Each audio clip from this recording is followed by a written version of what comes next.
A aura é uma espécie de halo luminoso, um conjunto de radiações que circunda e interpenetra todo o nosso complexo fisiopsíquico. Conhecida também como psicosfera, fotosfera psíquica, veículo ou túnica de forças eletromagnéticas, ela é composta pelo conjunto de emanações dos diferentes campos multidimensionais ou corpos. Apresentamos aqui uma visão total de sua forma ovalada, onde temos o corpo físico, o duplo etérico, o corpo astral, o corpo mental, o corpo causal e os centros de força. Através da animação em 3 dimensões, podemos notar com maior clareza que a nossa aura não começa na superfície do corpo físico. Ela é formada por camadas, conhecidas como campos sutis ou campos dimensionais. O corpo físico é a parte mais interna do nosso complexo. As camadas mais externas e sutis revestem e interpenetram todas as estruturas das camadas mais densas. O corpo mental envolve o corpo astral, o duplo etérico e o corpo físico. Na cor amarela, vemos a aura mental, de cor rosa, a aura astral, e na cor azul, o duplo etéreo. Essa atmosfera fluídica envolve todo o nosso sistema físico, revestindo os órgãos, tecidos e células com energias vitais, astrais e mentais. Dessa forma, o pensamento circula por todos os escarninhos do nosso sistema orgânico e psíquico. Na medida em que pensamos, automaticamente alteramos o nosso campo celular. Todos os estados de bem-estar ou de enfermidade são consequências dos conteúdos mentais e emocionais. Sua multiplicidade de cores, suas formas e alterações, quando analisadas e estudadas, podem indicar os estados de saúde e emocional do ser humano.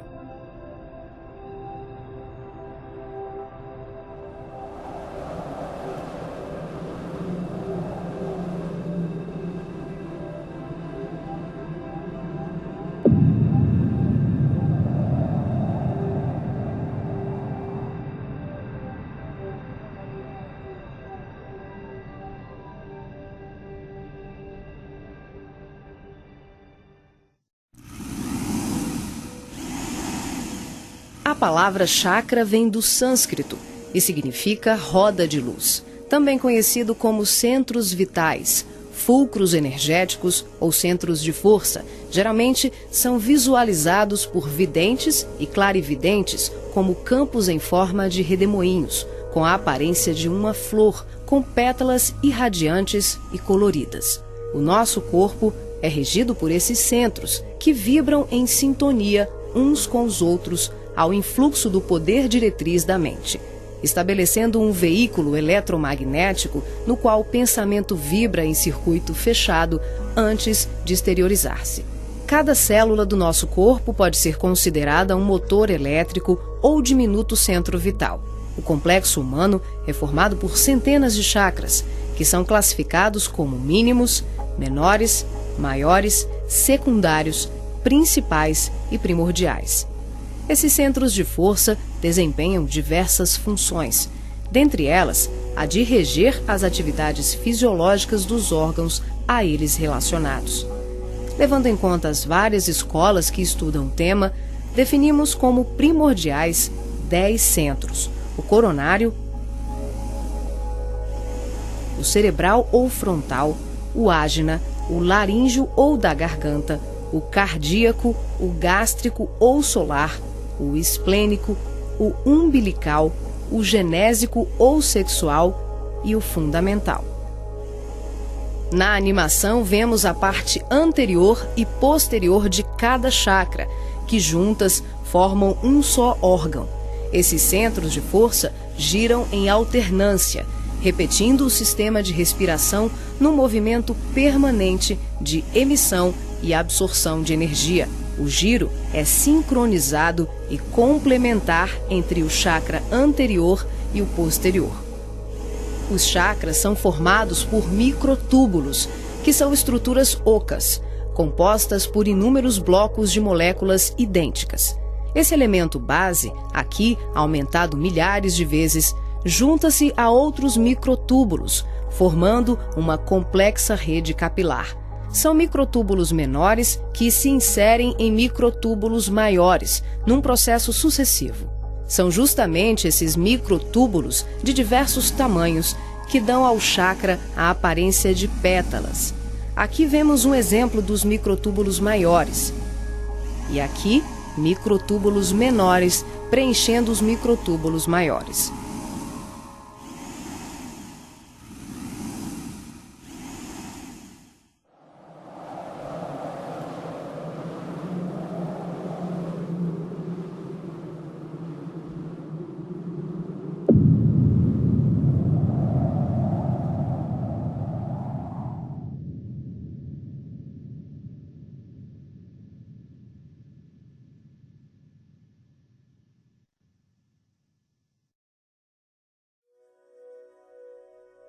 Assim como os chakras, a aura também é formada por microtúbulos, que podem ser vistos com maior precisão no duplo etérico.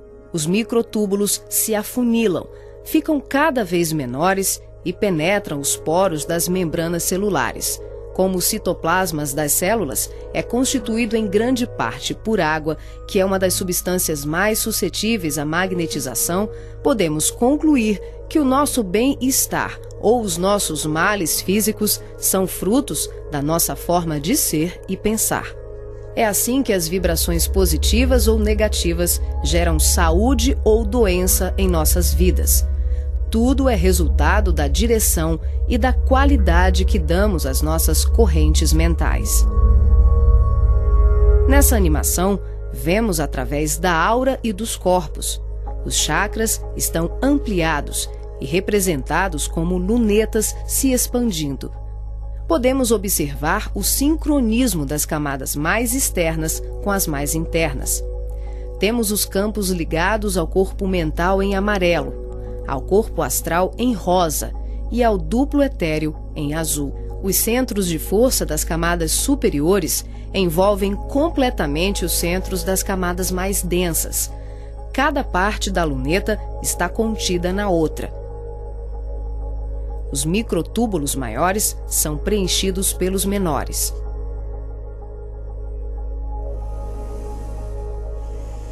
Responsável também por funções psíquicas, os chakras estão relacionados com algumas capacidades de percepção. São núcleos importantíssimos em vários processos mediúnicos, formando uma rede complexa de assimilação, armazenamento e emissão de vibrações ou energias mentais ou sutis. Os centros de força podem ser considerados portais dimensionais, por onde fluem as correntes mentais que assimilamos e emitimos em regime de sintonia durante as diversas manifestações medianímicas.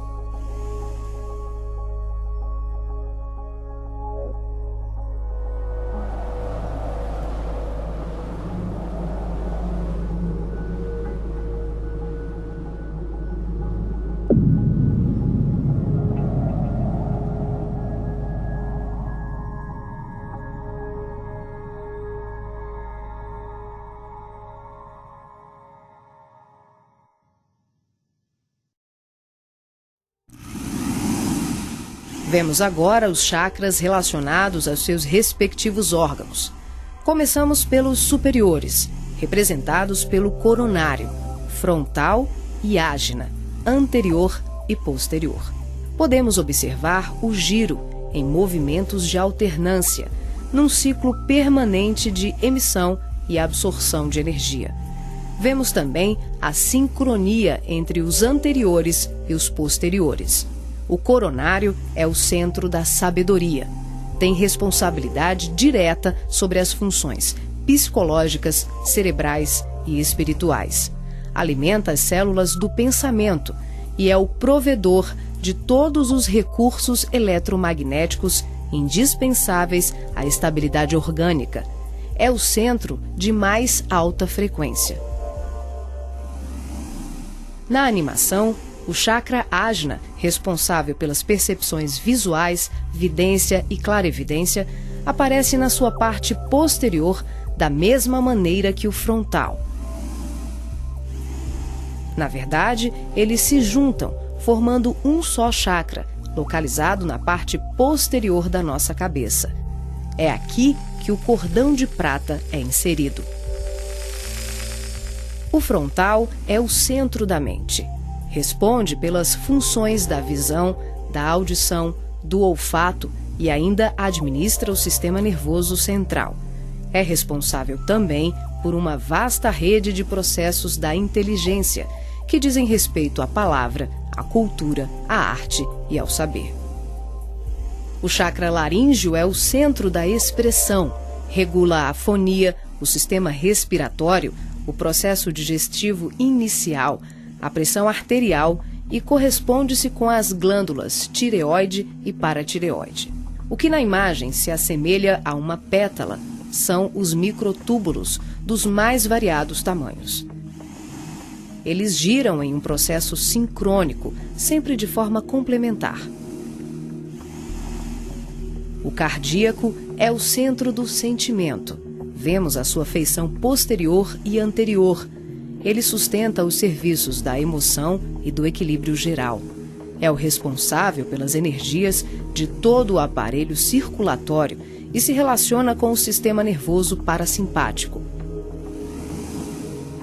O centro gástrico também é conhecido como solar ou centro de cura. Um chakra de baixa frequência, o gástrico é uma das mais ativas usinas de fluidos vitais para exteriorização. É responsável pelos processos digestivos e grande parte do metabolismo, atuando vigorosamente sobre o estômago e órgãos envolvidos na digestão. Dentro desses microtúbulos ocos, temos outros microtúbulos ocos. O chakra esplênico é um dos mais importantes. O centro do equilíbrio é também uma grande usina de fluidos. Ele regula a distribuição e a circulação adequada dos recursos vitais em nosso corpo. A feição de pétalas que vemos nessa animação é por conta dos microtúbulos maiores. O umbilical completa as funções do gástrico e do esplênico. Na sua parte posterior, ele é menor. Nós ampliamos para demonstrar de forma clara como esses chakras se interagem. O genésico, conhecido também como chakra sexual, é o centro das formas e elevação. Exerce grande importância nos processos genésicos. Elabora densos campos fluídicos que, quando bem canalizados, podem propiciar vigorosos potenciais energéticos no campo do amor e da criatividade. O chakra fundamental trabalha como se fosse o posterior do coronário. Ele está na base inferior da coluna vertebral, na região do períneo, entre o ânus e os órgãos genitais. Forma, junto com o genésico e o básico, uma tríade, tão importante como o coronário, o frontal e o ágina. Integrado ao genésico, esse centro trabalha principalmente na captação de energias vindas da Terra, oriundas dos raios gama, da água e dos metais.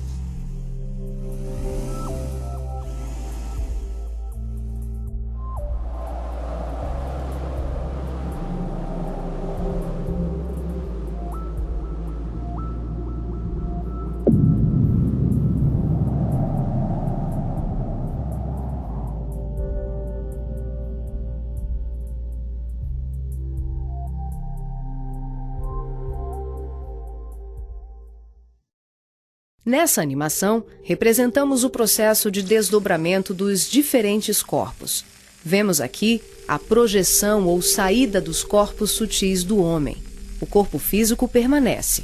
O duplo etérico, o corpo astral e o corpo mental se exteriorizam.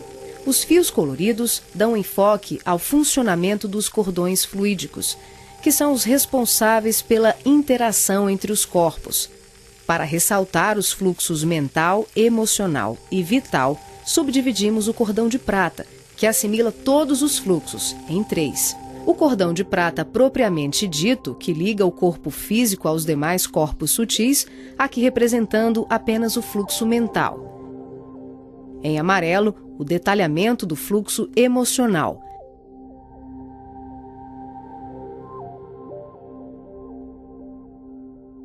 E na cor rosa, o fluxo vital. Esses cordões são semelhantes ao cordão umbilical, porém, a densidade deles é muito mais sutil. São, por assim dizer, vaporosos, uma espécie de laços aeriforme, luminescentes, e varia de acordo com a dimensão da região espiritual onde o ser se encontra. Quando ocorre esse tipo de desdobramento em que o duplo etérico, o corpo astral e o corpo mental se deslocam juntos, o médium não consegue alcançar grandes distâncias, devido à densidade do corpo etérico, que, em síntese, são emanações neuropsíquicas do corpo físico. Dessa forma, o espírito fica nas imediações do organismo carnal, e sua saída ou projeção é geralmente por tempo limitado. Esse fenômeno é muito comum no sono e também em desdobramentos parciais durante os trabalhos mediúnicos.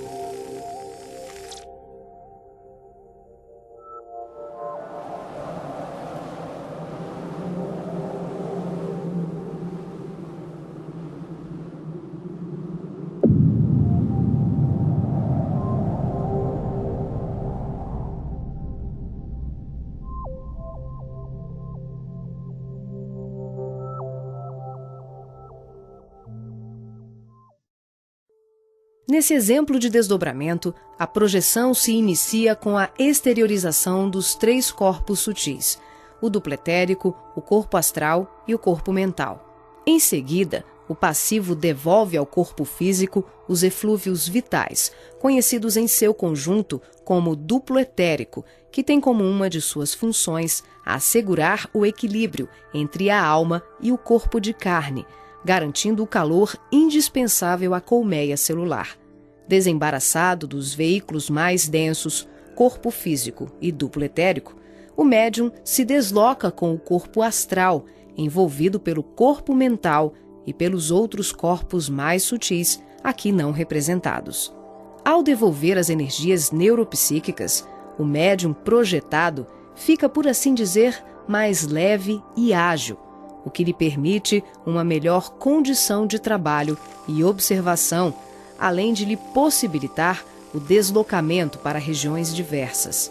Ele pode viajar para qualquer lugar do espaço, incluindo o plano físico e o extrafísico. O corpo astral envolvido pelo corpo mental fica permanentemente conectado ao corpo físico pelo cordão de prata, que também é conhecido como cordão fluídico.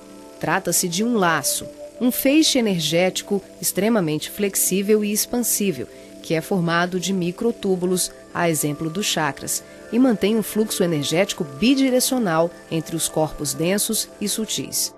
Esse fluxo vibratório de nutrição faz com que o espírito perceba, de imediato, tudo aquilo que possa vir a ocorrer ao corpo físico durante o desdobramento.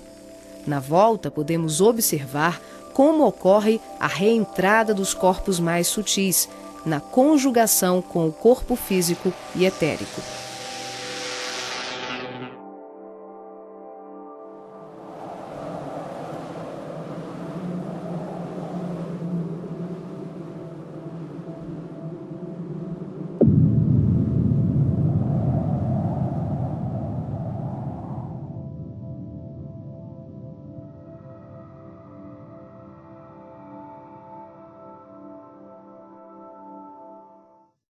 Aqui temos o desdobramento do corpo mental.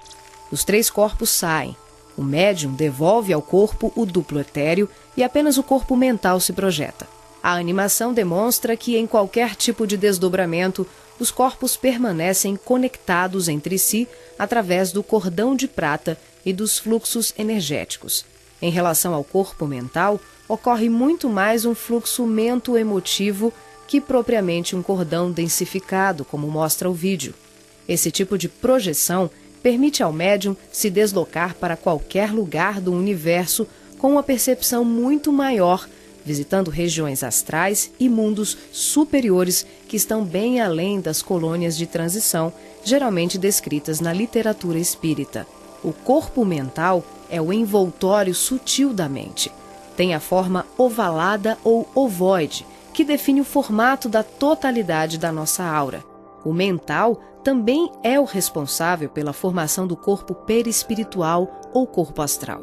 É o corpo que permanece quando perdemos os demais corpos, por avanço evolutivo, por desequilíbrio profundo, como na ovoidização ou em operações atinentes a certos renascimentos na crosta terrena. É por essa razão que os espíritos que perderam os corpos mais densos, corpo físico, duplo etérico e corpo astral, por monodeísmo, permanecendo envolvidos apenas pela túnica mental, são chamados de ovoides ou esféricos. Essa animação exemplifica como se dá a interação por expansão da consciência, sem que haja nenhuma dissociação dos corpos densos e sutis. As percepções dos mundos astral e mental, além das comunicações mediúnicas especiais, como a recepção de correntes de pensamentos, podem ser realizadas sem que haja o desdobramento de nenhum dos nossos corpos. Esse fenômeno se manifesta pela expansão simples e ampla da consciência. É um processo interior de qualificação e sutilização do medianeiro, um acesse. O ser vê, ouve, percebe e interage com outros seres e diversos mundos, sem que ocorra uma saída, uma viagem, um deslocamento. O espírito pode estar em vários locais ao mesmo tempo e perceber, tomar conhecimento de tudo o que o cerca e tudo o que o envolve a grandes distâncias. É o todo em cada parte, é cada ponto contendo o todo.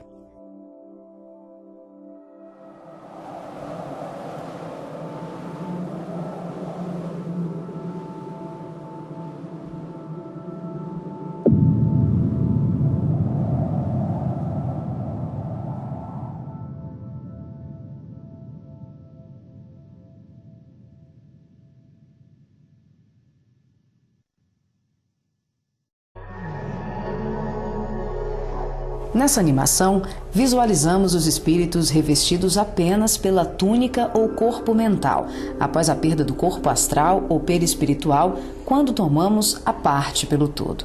São denominados pelo espírito André Luiz de esferoides ou ovoides, tristes mentes humanas sem apetrechos de manifestação, verdadeiros fetos ou amebas mentais, que são utilizados por mentes criminosas e perversas em processos obsessivos, tecnicamente organizados, tanto em relação aos desencarnados como encarnados. Geralmente se apresentam em forma ovalada, da dimensão de um crânio humano de aspecto gelatinoso, com características amorfas e colorações que variam de um acinzentado escuro ao negro e ao avermelhado. A perda do corpo astral ou ovoidização são atinentes a vários processos, que vão da reencarnação à sublimação do espírito. Aqui, focalizamos o sentido inferior dessa ocorrência, quando a personalidade desencarnada continua no além-túmulo, o cultivo das ideias de ódio, vingança, autodestruição, culpa, egoísmo, apego vicioso, gerando uma fixação monodeística, que é a tendência da consciência de fixar o pensamento em uma só ideia, provocando alterações fisiológicas e anatômicas no veículo perispiritual. As partículas mentais circulam em circuito fechado pelo campo da aura e são absorvidas pelos chakras, provocando a assimilação de forças degradantes pelas células perispirituais, que passam a operar em regime de desequilíbrio, até que pela repetição incessante e de longo curso de tal mecanismo, o ser gasta, por assim dizer, o seu corpo astral ou perispiritual, ficando revestido apenas pelo corpo mental. Como a mente é o fundamento organizador de todos os nossos tecidos grosseiros e sutis, as cristalizações do pensamento em circuito fechado, em verdadeiros processos de auto-hipnose, de ondas negativas, de ódio, mágoas e diversos outros sentimentos de baixa vibração, acabam gerando uma atrofia do corpo espiritual da criatura em desequilíbrio, perdendo temporariamente o desenho humano. Os ovoides, quando são atraídos e localizados por mentes perversas no campo da aura de encarnados ou desencarnados, passam a viver em regimes simbióticos com suas vítimas, absorvendo-lhes as forças psíquicas em movimento automático de sucção, à semelhança de vários parasitas encontrados na natureza, levando à desorganização das estruturas psíquicas daqueles que lhes sofrem a ação doentia. Dependendo das parcelas de créditos e débitos entre os litigantes de tão triste quadro, as relações vindicativas podem se prolongar para além da morte física do hospedeiro. Essas obsessões dolorosas não são ocorrências raras, mas processos comuns provocados pela ignorância e paixões daqueles que permitem enovelarem-se nas teias do ódio e da vingança. O caminho dos ovoides, em tão triste condição, é a esfera do recomeço, as reencarnações na crosta terrena ou em setores outros de vida congênere, tal qual a semente destinada à cova escura para trabalhos de produção, seleção e aprimoramento.